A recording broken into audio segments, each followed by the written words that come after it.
ውጭ በኩል ያላችሁ መግባት የምትችሉ ወደ ውስጥ ግቡና ለተወሰነ ደቂቃ የእግዚአብሔርን ቃል ሁላችንም እንሰማለን እና ማተባለን። በስመ አብ ወወልድ ወመንፈስ ቅዱስ አሃዱ አምላክ አሜን።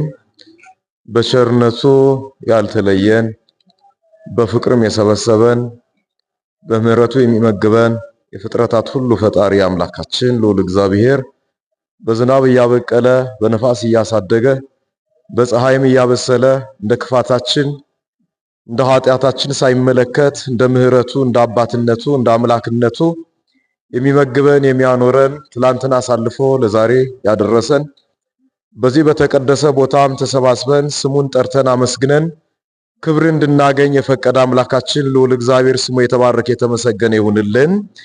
የምስጢር ጓዳችን የእንባችን አባሽ የጭንቀራችን ደራሽ እመቤታችን አማላጃችን ቅድስት ድንግል ማርያም የተሰጣት ክብርና ስልጣን ታላቅ ነውና እንደ ክብሯ መጠን ስሟ በትውልድ ለዘላለም የተባረከ የተመሰገነ ይሁንልን።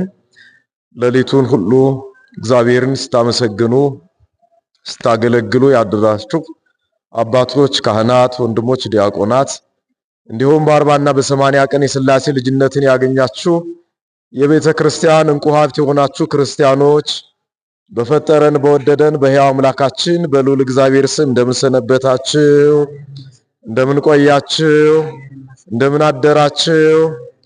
መመስገን የባህሪ ገንዘቡ የሆነ አምላካችን ልዑል እግዚአብሔር ስለማይነገር ስጦታው ሁሉ ስሙ ለዘላለም የተባረከ የተመሰገነ ይሁንልን። እንግዲህ ዛሬ ታላቅ ቤተክርስቲያናችን ከምታከብራቸው ከታወቁ በዓላት አንዱ የሆነ የእመቤታችን የቅድስት ድንግል ማርያም ታሪኳ የሚነገርበት ስሟ የሚወሳበት ክብሯ የሚነገርበት ዕለት ነውና ስለ እመቤታችን ስለ ቅድስት ድንግል ማርያም የተወሰነ እንመለከታለን ማለት ነው።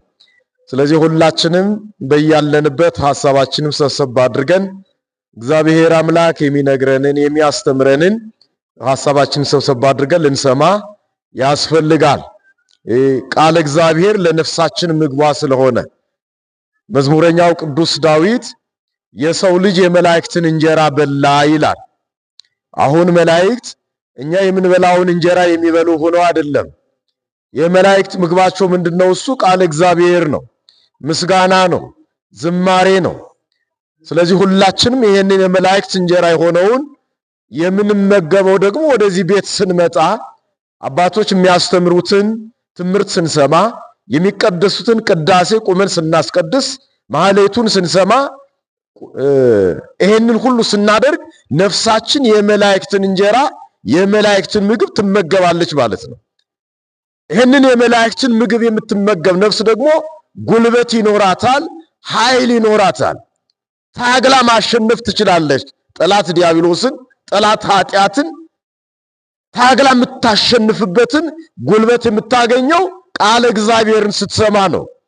ልክ ስጋችን ካልበላን ካልጠጣን ደካማ እንደሚሆን ወጠን ወርደን ሰርተን እንደማንችል ስጋዊ ጉልበታችን እንደሚደክም ሁሉ ነፍሳችን የእግዚአብሔርን ቃል ካልበላች ካልተመገበች ደካማ ትሆናለች ማለት ነው። ስለዚህ ከዲያብሎስ ዘንድ የሚመጣውን የሚወረወረውን የኃጢአትን ፈላጻ ተቋቁማ የምታሸንፍበትን ጉልበት ማግኘት አትችልም። ለዛ ነው ለብዙ ኃጢአቶች የምንሸነፈው፣ ለዝሙት የምንሸነፈው፣ ለሐሜት የምንሸነፈው፣ ለተለያዩ ኃጢአቶች የምንሸነፈው ለምንድነው ስንል ነፍሳችን ደካማ ስለሆነች በቃል እግዚአብሔር ጉልበትን ስላላገኘች ደካማ ስለሆነች በተለያዩ ኃጢአቶች እንሸነፋለን። ስለዚህ ቃል እግዚአብሔርን መስማት ለነፍስ ምግቧ ነው። ለስጋችን ጧትም 6 ሰዓትም ሲመሽም ለስጋችን የሚሆነውን ምግብ እንደምንመገበው ሁሉ ለነፍሳችንም በየጊዜው በየሰዓቱ ቃል እግዚአብሔር ምግቧ ስለሆነ ያስፈልጋታል። ተቆጣጥረን የስጋ ምግባችን እንደምንበላው ሁሉ ሰዓት ሳናሸራርፍ ደክመን ወጠን ወርደን ስጋችንን እንደምንንከባከበው ሁሉ ነፍሳችንንም ልንንከባከበው ያስፈልጋል። ምክንያቱም ሰው በእንጀራ ብቻ ስለማይኖር የማቴዎስ ወንጌል ምዕራፍ 4 ላይ ጌታችን መድኃኒታችን ኢየሱስ ክርስቶስ ምንድነው ያለው? ሰው የሚኖረው በሚበላ እንጀራ በሚጠጣው ውሃ ብቻ አይደለም ከእግዚአብሔር አፍ በሚወጣው ቃል ጭምር እንጂ አለ። ስለዚህ የሚያኖረን አንዱ የእግዚአብሔር ቃል ነው፣ ነፍሳችን በሕይወት እንድትኖር የሚያደርገን። ስለዚህ ቃል እግዚአብሔር መስማት ያስፈልጋል። ከሁላችንም እንደ ዋዛ ፈዛዛ ቆጥረን እንደ መንደር ታሪክና ተረት ቆጥረን የምንሰማው አይደለም ቃል እግዚአብሔር። በፍርሃት ሁነን፣ ምክንያቱም የሚያስተምረን እግዚአብሔር ስለሆነ የሚመክረን እግዚአብሔር ስለሆነ። ስለዚህ ሐሳባችን ሰብሰብ አድርገን በመንፈሳዊ ፍርሃት ውስጥ ሆነን ልባችን ለእግዚአብሔር ክብርን እየሰጠ የምንሰማው ነው ቃል እግዚአብሔር። ዘላለማዊ ሕይወትን እንድናገኝ መንገድ ነው ቃል እግዚአብሔር። ወንጌል መንገድ ነው፣ ወደ እግዚአብሔር የሚያደርስን መንገድ ነው ወንጌል። ለዘላለማዊ ሕይወት የሚያበቃን ነው ወንጌል። ለሥጋው ደግሞ የሚያበቃን ነው ወንጌል። ስለዚህ ሁላችንም በየጊዜው በእውነት ሳትሰለቹ መምህራን ሲያስተምሩ፣ ሊቃውንቱ ሲያስተምሩ እንግዲህ ጀመሩ ሳትሉ በያላችሁበት ጸንታችሁ ለነፍሳችሁ ምግብ የሆነውን ለዘላለም ሕይወት የሚያበቃችሁን ነፍሳችሁን የሚያከብረውን በዘላለማዊ ቤት በሰማይ ቤት ላይ መኖሪያ እንዲኖራችሁ ምክንያት የሆነውን ወንጌል ልትሰሙ ያስፈልጋችኋል። ዛሬ ደግሞ የምንወዳት የምናከብራት ፍቅሯ በልባችን የተጻፈ የእመቤታችን የቅድስት ድንግል ማርያም ዓመታዊ በዓሏ ነው። ዓመታዊ እንደ ትምህርታችን መነሻ አድርገን የምንወስደው ሐዋርያው ቅዱስ ጴጥሮስ ለፊልጶስና ለባርናባስ ያለ ጌታ ትእዛዝ ምንም ልታደርጉ አትችሉም ብሎ የተናገረውን ኃይለ ቃል እንደ መነሻ አድርገን እንመለከታለን። እንደሚታወቀው ከትላንትና ጀምሮ የእመቤታችን የቅድስት ድንግል ማርያም በዓል ነው፣ ክብረ በዓሏ ነው። የምንድነው የትላንትናው በዓል ስንል የእመቤታችን የቅድስት ድንግል ማርያም ቤተ መቅደስ የሐዲስ ኪዳን የመጀመሪያው ቤተ ክርስቲያን የተሰራበት ዕለት ነው። የትላንትና ቀን ቤተ ክርስቲያን መመስረት የተጀመረበት ቀን በተአምራት ማለት ነው። ተመልከቱ፣ ታሪኩን ባጭሩ እንመለከተዋለን። እንዲህ ይላል። በርናባስና ሐዋርያው ቅዱስ ጳውሎስ ፊልጵስዩስ በምትባል ሀገር ገብተው ወንጌልን አስተማሩ ይላል። ወንጌልን አስተማሩ። ሕይወት የሆነውን ወንጌል፣ ክብር የሆነውን ወንጌል ከኢየሱስ ክርስቶስ ታዘው ሕዝቡን ሰብስበው በፊልጵስዩስ አስተማሩ። የፊልጵስ ሰዎች እግዚአብሔርን ማያውቁ፣ ለእግዚአብሔር ክብር የማይሰጡ፣ ለጣዖት የሚሰግዱ ሰዎች ነበሩና ይላል። ለምን የሚሰግዱ ሰዎች ነበሩ አልኳችሁ? ለጣዖት፣ ለታቦት ሳይሆን ለጣዖት፣ ለእንጨት የሚሰግዱ፣ ለድንጋይ የሚሰግዱ፣ ለባህር የሚሰግዱ፣ ለጨለማ የሚሰግዱ፣ በተለያየ ባዕድ አምልኮ የተጠለፉ ሰዎች ነበሩ። በዛ መካከል ገብተው እግዚአብሔርን በማያመልኩ እግዚአብሔርን በማያውቁ ሰዎች መካከል ገብተው አምላካችን እግዚአብሔር ነው፣ ጣዖት ከንቱ ነው፣ ለእንጨት አትስገዱ፣ ለሰው አትስገዱ፣ ለጠንቋይ አትስገዱ፣ እሱ እግዚአብሔር አንድ ብቻ ነው፣ ሰማይን ያለ ባላ የዘረጋ ክብደት ያላትን ምድርንም በውሃ ላይ ያነጠፈ የፍጥረታት ሁሉ ፈጣሪ የአማልክት ሁሉ አምላክ የነገስታት ሁሉ ንጉሥ እግዚአብሔር አንድ ነው። እሱን አምልኩ። እሱ ነው ሕይወትን የሚሰጣችሁ፣ እሱ ነው የሚያኖራችሁ። ፍጥረት ከመፈጠሩ በፊት የነበረ ለዘላለም የሚኖር ሰዎችን የሚመግብ በፍቅር ዓይን የሚመለከት ፀሐይንና ዝናብን የሚያፈራርቅ ክረምትንና በጋን የሚያፈራርቅ ፀሐይን በቀን ያሰለጠነ ጨረቃንና ከዋክብትን በማታ ያሰለጠነ እሱ የፍጥረታት ሁሉ ፈጣሪ እግዚአብሔር ነው። ጣዖት ማምለካችሁን ተው አላቸው። ጣዖት ያመልኩ ስለነበረ። አሁን በእኛ ህይወትም ይሄ አይነት ነገር አለ። በብዙዎቻችን ለጣዖት አምልኮ ተላልፈን የተሰጠን ሰዎች ነን። በቤታችን ቆሌ የሚባል ነገር የለም። ቆሌ ብለን የምንጠራው የለም። አይታችሁ ታውቃላችሁ? ቆሌ እንዲህ የሚባል ባዕድ አምልኮ አለ በውስጣችን፣ በየቤታችን፣ በየጓዳችን። ከዓመት አንድ የሚከፈት እንስራ የለም። በቤታችን ላይ የተንጠለጠለ ሰዎች እሱን ለመንካት የሚፈሩት የቅቤ ቅል የለም። የምንፈራው የምንንቀጠቀጠው በየጓዳችን፣ በየጨለማው በየማጀቱ ያስቀመጥነው በግ አርደን የበጉን ደም በስኒ አድርገን ጨለማ ቦታ የምናስቀምጠው ባዕድ አምልኮ የለም በውስጣችን። በሀገራችን የጅብ ግራግር ቆርጦ የሚያንጠለጥል አለ። በእህል ላይ የሚያስቀምጥ አለ። ሴት ስትወልድ አራስ ስትሆን ብረት በአናቷ ላይ የሚያስቀምጥ አለ። ጠባቂ ነው ተብሎ ብረት ይጠብቃል የሰውን ልጅ፣ ካራ ይጠብቃል የሰውን ልጅ፣ ያርዳል ይገላል እንጂ። ባዕድ አምልኮ አለኛ ውስጥ። ለዛ ነው መምህራን የሚያስተምሩት፣ ካህናት የሚያስተምሩት በእውነት ከባዕድ አምልኮ ውጡ። ሴት ስትታመም አራስ ስትሆን ምንድነው አንገታቸው ለሚያንጠለጥሉት ብር እሱን በጥርሳቸው እናስይዛለን። ያድናል ወይ? የሚያድነውን እግዚአብሔርን ጥሩት። የሚፈውሰውን እግዚአብሔርን ጥሩት። በጭንቅ ቀን የምትደርስ በሞትና በሕይወት መካከል ሆነን ስንጠራት ከዓይን ጥቅሻ ፈጥና የምትደርስ እመቤታችን ቅድስት ድንግል ማርያምን እሷን ጥሯት። እሷን ነው ማመስገን፣ እሷን ነው ማክበር። ብዙዎች ለጣዖት የሚሰግዱ ነን፣ እንሰግዳለን። በእውነት ብዙዎቻችን እንውጣ ከሱ፣ አያድነንም። ጠንቋይ ቤት ደጅ የሚጠና አለ የሚመላለስ። ወደ ቤተ ክርስቲያን ከዓመት አንዴ የማይመጣው በየወሩ ግብር ለመክፈል ጠንቋይ ቤት የሚመላለስ አለ። ግብር ለመክፈል ጠንቋይ ቤት የዲያብሎስ መጋለቢያ ፈረስ ነው ጠንቋይ።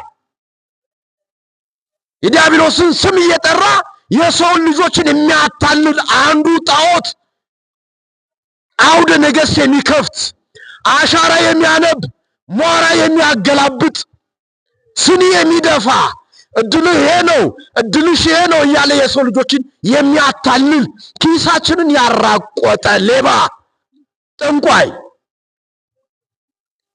ከዚህ ነገር ልንወጣ ያስፈልጋል። ከዚህ ካልወጣን ጽድቅ የለም፣ ክብር የለም። መኑኝ በሰማያዊ ቦታ ላይ ድርሻ የለንም። የመንግስተ ሰማይ ወራሾች አልሆንም። ከጣዖት አምልኮ ልንወጣ ያስፈልጋል። በዘመድ አትመኩ፣ በእውቀታችሁ አትመኩ፣ በሀብታችን አንመካ፣ በውበታችን አንመካ፣ በስልጣናችን አንመካ። የሚመካ ካለ ሐዋርያው ቅዱስ ጳውሎስ በማን ይመካ አለ? በእግዚአብሔር እንመካ፣ በድንግል ማርያም እንመካ፣ በቅዱሳን መላእክት፣ በቅዱስ ሚካኤል፣ በቅዱስ ገብርኤል፣ በማትተወን በእናታችን በድንግል ማርያም እንመካ። እሱ ነው የሚያድነን። በመስቀሉ እንመካ። እሱ ነው ኃይላችን፣ ክብራችን። እና ሰዎቹ ጣዖት አምላኪ ነበረ። በፊልጵስዩስ ያሉ ሰዎች እግዚአብሔርን የማያውቁ አስቸጋሪ ሰዎች፣ ጸባይ የሌላቸው ሰዎች። እግዚአብሔር የሌለው ሰው ጸባይ የለውም። እግዚአብሔር የሌለው ሰው ፍቅር የለውም። እግዚአብሔር የሌለው ሰው በረከት የለውም፣ ጤና የለውም። ሀገራችን የምትታመሰው ሰላምን ያጣችው እግዚአብሔር ዘንግተን እኮ ነው። እግዚአብሔርን ከልባችን አስወጥተን ነው። ጾም የለም፣ ስግደት የለም፣ ንስሐ የለም፣ ፍቅር የለም፣ መተዛዘን የለም፣ አንዱ ለአንዱ ማልቀስ የለም። ስለዚህ እግዚአብሔር እንዴት አድርጎ ሀገሪቱን ይባርካት? እንዴት አድርጎ እግዚአብሔር ሰላምን ይላክ? በፊልጵስዩስ ያሉ ሰዎች እንዲህ አይነት አስቸጋሪ ሰዎች ነበሩ፣ እግዚአብሔርን የማያውቁ። በእውነት የፈጠራቸውን እግዚአብሔርን አለማወቅ ከእንስሳ ማነስ።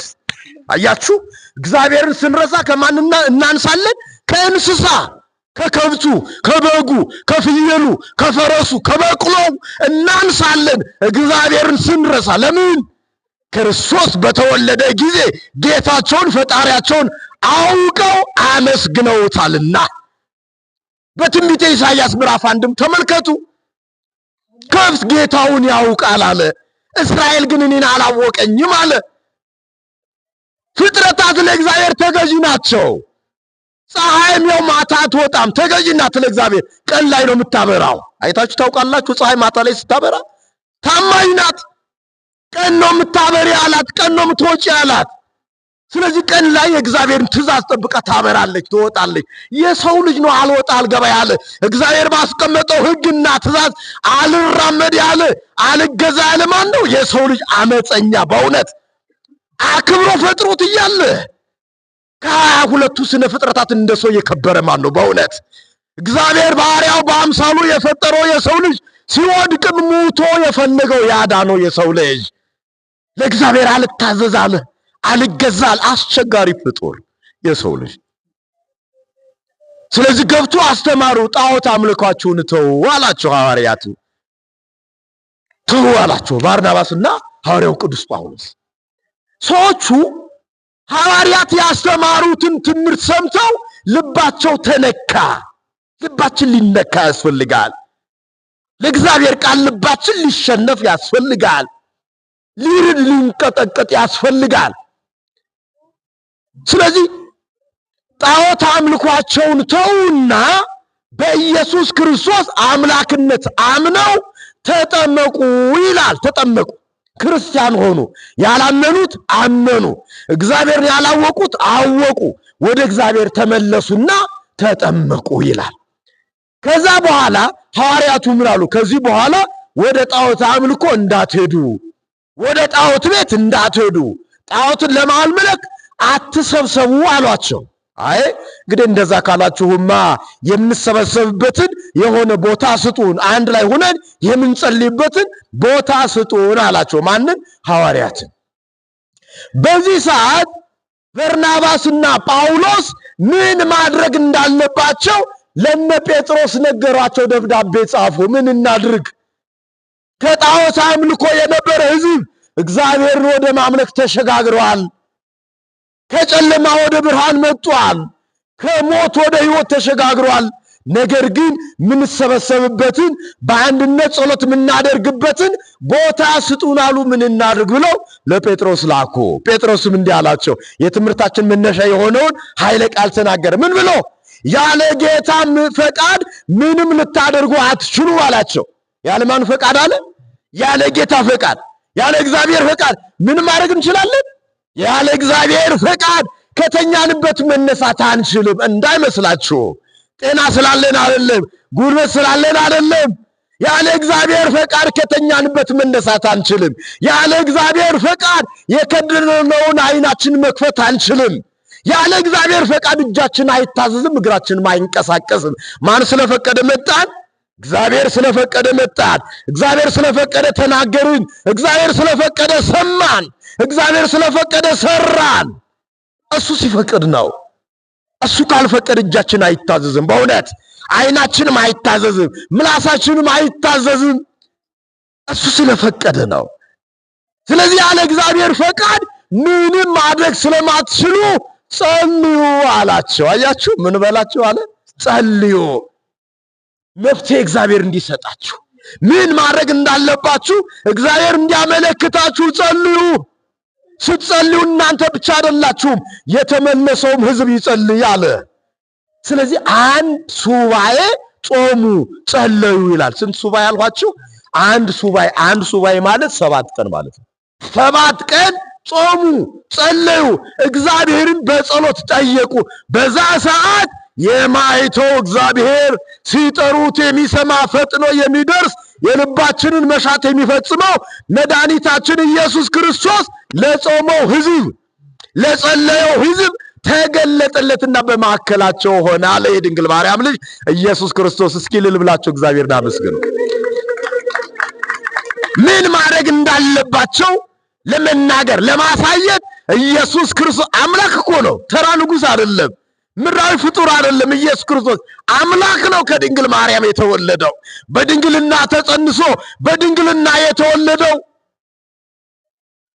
አምላክ ኢየሱስ ክርስቶስ በማዕከላቸው ተገኘና ሐዋርያቱን ሰበሰባቸው። በደመና እየጫነ በመኪና አይደለም፣ በፕሌን አይደለም፣ ከያለበት ሀገር ሐዋርያቱ ካሉበት ሀገር በምን ጭኖ አመጣቸው አልኩኝ? በደመና ትኬት ለመቁረጥ አይሰለፉም ሐዋርያቱ። በእውነት ገንዘብ አይከፍሉ። በደመና እየተጫኑ ዓለምን አስተምረዋል። የኛ አባቶቻችን እንደዛ ናቸው። በደመና ተጭነው ነው የሚጓዙ። ደመና ይታዘዝላቸዋል። ለእግዚአብሔር ቃል ተገዢ የሆነ ሰው በደመና ተጭኖ ወደ ፈለገበት ሀገር መሄድ ይችላል። ባህር ይታዘዝለታል። ባህሩን እንዳያሰጥማቸው አናታቸው የባህርን አናት እየረገጡ ይጓዛሉ። ቅዱሳን ሲበቁ ለእግዚአብሔር ሲታዘዙ ንስሐ ስንገባ ስንታመን ለቤተ ክርስቲያን እሺ ስንል ለካህናቶቻችን ስንታዘዝ ለነፍስ አባታችን ስንታዘዝ ክብርን እናገኛለን። እምቢ አትበሉ ለካህናት፣ አክብሯቸው። የእግዚአብሔር ዓይኖች ናቸው። የእግዚአብሔር እንደራሴ ናቸው። የያዙት መስቀል ክርስቶስ የተሰቀለበት፣ ደሙን ያፈሰሰበት፣ ስጋውን የቆረሰበት፣ ዓለምን ያዳነበት፣ ዓለምን የቀደሰበት፣ እኛን ከራሱ ጋር ያስታረቀበት፣ እኛን ከመላእክት ጋር ያስታረቀበት መስቀል ነው የያዙት። መስቀል እንጨት እንዳይመስላችሁ፣ ተራ እንጨት አይደለም። መስቀሉ የከበረ መስቀል ነው። በኢየሱስ ክርስቶስ ደምና ስጋ የከበረ መስቀል ነው የያዙት። መስቀል ስልጣናቸው ምድራዊ አይደለም። እጅ አውጥተን ካርድ መዘን አይደለም። ካህናትን የሾምናቸው የሾመ ማን ነው?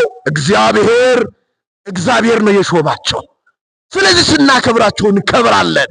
ቃላቸውን ስንሰማ ሕይወት እናገኛለን። ሕይወት። ስለዚህ ሐዋርያቱን ሰብስቦ አመጣቸው። በአንድ ላይ ተሰባሰቡ። አቤት በአንድ ላይ ስንሆን ስናምር! ኢትዮጵያ እንደ ኢትዮጵያዊነቷ የምትታወቀው በዓለም ላይ በአንድነት ስትሆን ነው የምትታወቀው። ሰላማችን የሚመለሰው አንድ ስንሆን፣ በስጋ ብቻ አይደለም፣ በአካል ብቻ አይደለም። ልባችን አንድ ይሁን፣ ንግግራችን አንድ ይሁን። በጎረቤት በጎጥ አትለያዩ፣ አትከፋፈሉ። ቋንቋን ምክንያት አድርጋችሁ፣ ዘርን ምክንያት አድርጋችሁ፣ ቀለምን ምክንያት አድርጋችሁ፣ ስልጣንን ምክንያት አድርጋችሁ አትከፋፈሉ። እኛ አንድ ነን። ፈጣሪያችን አንድ ስለሆነ እኛ አንድ ነን። ሀገራችን አንድ ስለሆነች እኛ አንድ ነን። ሃይማኖት አንድ ናት፣ እኛ አንድ ነን። ስለዚህ አንድ እንሁን፣ ልባችን አንድ ይሆን። በአንዱ ሞት አንዱ አይሳቅ፣ በአንዱ ሐዘን አንዱ አይደሰት። ሁላችንም በአንድነት እንተሳሰብ። ጥለናት ለምንሄዳት ዓለም አንድ ቀን ሬሳ መሆናችን ላይቀር፣ አፈር መልበሳችን ላይቀር፣ አይናችን ላይዘጋ ላይቀር። ለምንድን ነው መጨቃቀኑ በዛ? መተራረዱ በዛ? የሞተውን እንኳን የሚቀብረውን አጦ ሬሳውን ጅብ እየበላው፣ አውሬ እየበላው። ምንድነው መተዛዘኑ የጠፋ ከልባችን? ኢትዮጵያ በዚህ ነው የምትታወቀው። በመገዳደል ነው ሀገር እግዚአብሔር የተባለችው ኢትዮጵያ። ርኅራኄያችን ማን አወጣው ከልብ በእውነት? ስለዚህ ሐዋርያቱን ሰበሰበ። ጌታ በማዕከል ተገኘ። ዮሐንስ ምን አለ? ጌታ ሆይ አለ። አቤት! አያችሁ፣ ሲጠሩት አቤት ይላል ለካ እግዚአብሔር። የኛ ጌታ አምላካችን መድኃኒታችን በልጅነት መንፈስ ሁነን አምላኬ አባቴ ስንለው አቤት የሚለን አምላክ፣ ስንጠራው ዝም የማይል ፊቱን የማይመልስ፣ ዳቦ ለምነን ድንጋይ የማይሰጠን፣ አሳ ለምነን እባብ የማይሰጠን አምላክ፣ እውነተኛ ፈጣሪ የፍቅር አምላክ፣ ስንጠፋ የፈለገን፣ ስንወድቅ ያነሳን፣ የኛን ሞት የሞተ የኛን መከራ የተሸከመ መከራችን ተቀብሎ ረፍትን የሰጠን እሱ አምላክ አቤት አለው። ሁላችንንም አቤት ይበለን አምላካችን መድኃኒታችን ኢየሱስ ክርስቶስ አቤት አለው። ልታስተምረን ነው የሰበሰብከን አለው። እንደ ድሮ ልታስተምረን ነው የሰበሰብከን አለው። አይደለም፣ ዛሬ ተአምር የምታዩበት ቀን ነው አላቸው። በእናቴ በእመቤቴ በድንግል ማርያም ስም ቤተ ክርስቲያን የምንሰራበት ዕለት ነው አለ። ግንቦት 20 ማለት ነው። በማን ስም አለ? በእመቤቴ በእናቴ በድንግልና ጸንሳ በድንግልና ለወለደችኝ በንጽህና በከበረች በንጽሕት በእመቤቴ በእናቴ ስም ቤተ ክርስቲያን የምንሰራበት ዕለት ነው። ኑ ላሳያችኋልና ቤተ ክርስቲያን የት እንደሚሰራ አያሳያቸው። የመሰረት ድንጋይ ጣለ ኢየሱስ ክርስቶስ። በዚህ የእናቴን ቤተ ክርስቲያን ትሰራላችሁ አላቸው። በዛ ሰዓት ሐዋርያቱ የእግዚአብሔር ኃይል አደረባቸውና ተራርቆ የነበሩ 3 ድንጋዮችን ሳቧቸው ይላል። አያችሁ፣ 3 ድንጋዮችን ሳቡ።